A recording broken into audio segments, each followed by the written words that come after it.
তাইজুল ইসলাম নাকি এই মুহূর্তে বিশ্ব ক্রিকেটে সবচেয়ে আন্ডার রেটেড বোলারদের একজন, কিংবা the most under rated bowler, এরকম একটা আলোচনা তো শুরু হয়েছে দেখলাম। কি মনে হয় আপনাদের, আসলে কি তাই? এটার সিদ্ধান্তে আসার জন্য আপনাদের কিছু পরিসংখ্যান ঘাটা জরুরি। আপনার কষ্ট করতে হবে না, আপনার হয়ে কষ্টটা আমি করে দিচ্ছি। তবে আপনার জন্য একটা কুইজ আছে আমার পক্ষ থেকে। ট্রেডিশনালি উপমহাদেশে স্পিন সবচেয়ে ভালো খেলেন ভারতীয় ব্যাটসম্যানরা, এটা সবাই এক বাক্যে মানে। তাইজুল ভারতে 4টা টেস্ট খেলেছেন, 4 টেস্টে 6 ইনিংসে তিনি বল করার সুযোগ পেয়েছেন। ভারতে 4 টেস্টে 6 ইনিংসে তাইজুলের উইকেট কটা? যারা এখনো পর্যন্ত ভিডিওটা দেখছেন, আমি নিশ্চিত আপনাদের 95% মানুষ বলতে পারবেন না।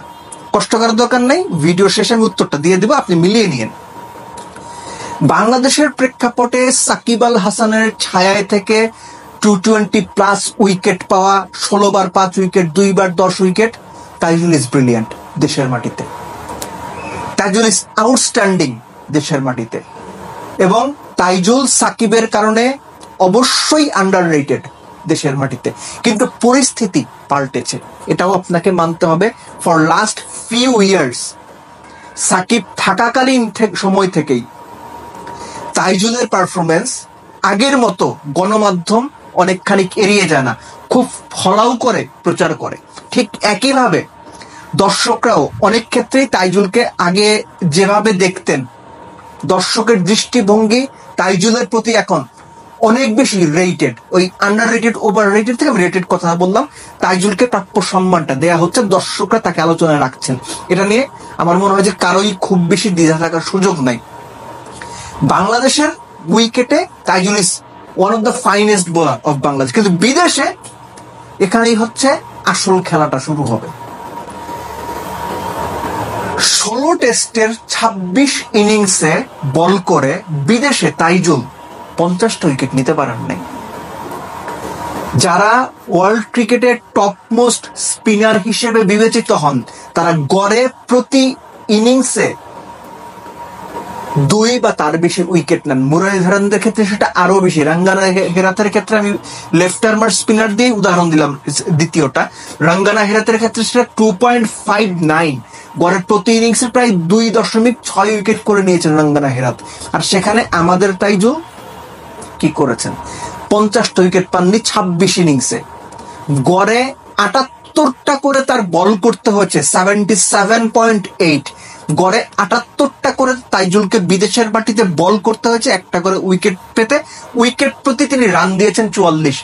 এই স্ট্যাট 16 টেস্ট 26 ইনিংস 47 উইকেট, 4 বার 5 উইকেট, 78 তার স্ট্রাইক রেট, 44 তার গড়। এটা কখনো কোনোভাবেই একজন টপ রেটেড প্রিমিয়াম বোলারের, কোনো পার্ট টাইমার না, প্রিমিয়াম বোলারের স্ট্যাট হিসেবে গ্রহণযোগ্য না। হ্যাঁ, average bowler, that is fine. তাহলে কিভাবে আমি তাইজুলকে ওয়ার্ল্ড ক্রিকেটে আন্ডার রেটেড বলি, দ্য মোস্ট আন্ডার রেটেড বা among the under rated bowlers এটা বলি?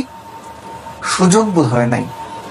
ওভারঅল যদি আপনি যখন গ্লোবাল ক্রিকেট চিন্তা করবেন, গ্লোবালি কথাটা বলবেন, ওয়ার্ল্ড ক্রিকেট মেনশন করবেন, তখন আপনাকে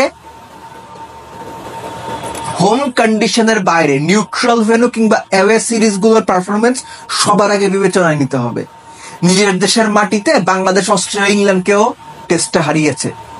T20 বিশ্বকাপের আগে অস্ট্রেলিয়া নিউজিল্যান্ডকে বাংলাদেশ সিরিজ হারিয়েছে, এবং কি লাফালাফি করেছি আমরা। ওই বিশ্বকাপে গিয়ে বাংলাদেশ কি পারফরমেন্স করেছিল T20 ওয়ার্ল্ড কাপে, আমি উদাহরণ হিসেবে বললাম, ওই আলোচনাতে যাচ্ছি না। আপনি টপ প্লেয়ার হইতে হইলে আপনাকে বিদেশের মাটিতে পারফর্ম করতে হবে, অ্যাওয়ে কন্ডিশনে, নিউট্রাল কন্ডিশনে পারফর্ম করতে হবে। তাইজুল সেটা করতে ব্যর্থ অবশ্যই আমি বলবো না, কিন্তু টপ রেটেড পারফরমেন্স তিনি করতে পারেননি। এখন আপনি আপনার হিসাবটা মিলিয়ে নেন, তাইজুলকে আপনি ওয়ার্ল্ড ক্রিকেটের প্রেক্ষাপটে, ওয়ার্ল্ড ক্রিকেট বলছি আমি, বাংলাদেশ ক্রিকেট না, দ্য মোস্ট আন্ডার রেটেড বা আন্ডার রেটেড বোলারদের একজন করে মনে করেন কিনা। আমি বিশ্বাস করি বা মনে করি বাংলাদেশ ক্রিকেটের প্রেক্ষাপটে তাইজুল আন্ডার রেটেড ছিলেন, কিন্তু এখন আর তিনি আন্ডার রেটেড নেই। আবারও বলছি, একটু আগে আমি এই কথাটা বলেছি, দর্শক ভক্ত প্রাপ্য সম্মান তাইজুলকে দিচ্ছে, তাইজুল আলোচনায় থাকছেন, গণমাধ্যম তাইজুলকে নিয়ে যথেষ্ট লেখালেখি করছে এবং সেটা পজিটিভ মাইন্ড সেট আপ থেকে লেখালেখি করছে। ক্রিকেট বোর্ডও তাইজুলকে তার প্রাপ্য সম্মানটা, ওই রেটিংটা ঠিকই দিচ্ছে। কিন্তু বিদেশের মাটি যদি হিসেব করেন আপনি, তাইজুল কোনোভাবেই টপ রেটেড বোলার না। তার ফার্স্ট সিরিজ ছিল ওয়েস্ট ইন্ডিজের 2014-তে, ওই সিরিজ আমি কভার করেছি। ফার্স্ট ম্যাচেই তিনি 5 উইকেট পেয়েছিলেন, সম্ভবত সেন্ট ভিনসেন্টে ছিল সেই খেলাটা। ঠিক একইভাবে তিনি সবশেষ যে 5 উইকেট পেয়েছেন বিদেশের মাটিতে, সেটা ওয়েস্ট ইন্ডিজে। ইন বিটুইন তিনি সাউথ আফ্রিকা, শ্রীলঙ্কাতে একবার করে 5 উইকেট পেয়েছেন, দ্যাট ইজ ফাইন। কিন্তু টপ রেটেড বোলার যদি বলেন বিদেশের কন্ডিশন হিসেব করলে, তাইজুল অবশ্যই সেই টপ রেটেড বোলার বিদেশের মাটিতে না। I am so sorry to say, কিন্তু পরিসংখ্যান বিবেচনায় এটাই হচ্ছে রিয়েলিটি। আপনি মানতে না চাইলে না মানতে পারেন, ইটস আপ টু ইউ, কিন্তু পরিসংখ্যান আপনাকে এটা মানতে বাধ্য করবে। শুরু করেছিলাম একটা কুইজ দিয়ে যে ভারতের মাটিতে 4 টেস্টের 6 ইনিংস তাইজুল কয় উইকেট পেয়েছেন, যেহেতু ভারতীয়রা স্পিনে উপমহাদেশের মধ্যে সবচেয়ে ভালো, হাতের 5 উইকেট। ভারতের বিপক্ষে তাইজুল 4 টেস্টের 6 ইনিংসে মোটে 5 উইকেট পেয়েছেন।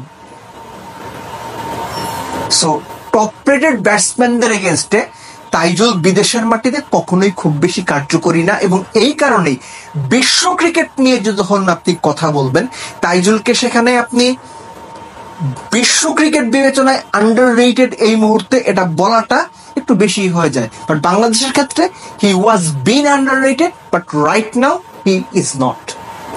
তাইজুল তার প্রাপ্য সম্মান, ভালোবাসা, মর্যাদা সবই বাংলাদেশের ভক্ত, গণমাধ্যম এবং ক্রিকেট বোর্ড থেকে পাচ্ছেন। বাট মানে নেভারদালেস এক্সপেক্ট করবো তাইজুল আগামীতে যতদিন বাংলাদেশ ক্রিকেটকে সার্ভিস দেবেন, তিনি তার রেটিং ধরে রেখে সার্ভিস দেবেন এবং বাংলাদেশকে আরো অনেক টেস্ট জেতাতে সাহায্য করবেন। ঠিক যেভাবে জিম্বাবুয়ের বিপক্ষে 5 উইকেট নিয়ে, চট্টগ্রাম টেস্টের প্রথম দিনে 5 উইকেট নিয়ে তিনি মোটামুটি বাংলাদেশকে দারুণ একটা কমান্ডিং পজিশনে নিয়ে গেলেন। তাইজুল গ্লোবাল ক্রিকেট বিবেচনায় আন্ডার রেটেড, ওভার রেটেড হলেন, এই ইস্যু ছাপিয়ে তাইজুলের কাছ থেকে বাংলাদেশ ক্রিকেট যেন ভালো সার্ভিস পায়, আমাদের বা আমার মতো ক্রিকেট ভক্তের বা সাধারণ ক্রিকেট ভক্তের এই প্রত্যাশায় থাকবে, আমি সেটাই মনে করি। সো তাইজুল আন্ডার রেটেড না ওভার রেটেড, এই আলোচনাটা অ্যাকচুয়ালি মানে দরকার নাই, কিন্তু যখন আলোচনার সামনে চলে আসে, যখন অনেকে এরকম বলার চেষ্টা করে, তখন তথ্য এবং পরিসংখ্যান দিয়ে ওটা বুঝিয়ে দেওয়ার প্রয়োজন পড়ে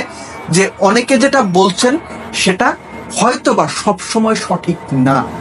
কারণ তথ্য পরিসংখ্যান আর যাই হোক ভুল বলে না। যে তথ্য পরিসংখ্যানের কারণে আপনি শেন ওয়ার্ন, সচিন টেন্ডুলকার, মুত্তায়া মুরলীধরন কিংবা রঙ্গনা হেরাতদের ওয়ার্ল্ড ক্রিকেটের টপ মোস্ট ক্যারেক্টার বলে মনে করেন, ঠিক একই পরিসংখ্যানের কারণে সাকিবকে বিশ্ব ক্রিকেটের one of the finest allrounder মনে করেন, ঠিক একই পরিসংখ্যানের কারণে তাইজুল গ্লোবাল স্ট্যান্ডার্ডে আন্ডার রেটেড ক্রিকেটার বা দ্য মোস্ট আন্ডার রেটেড অথবা among the most underrated cricketers এটা বলার সুযোগটা আসলেই কম।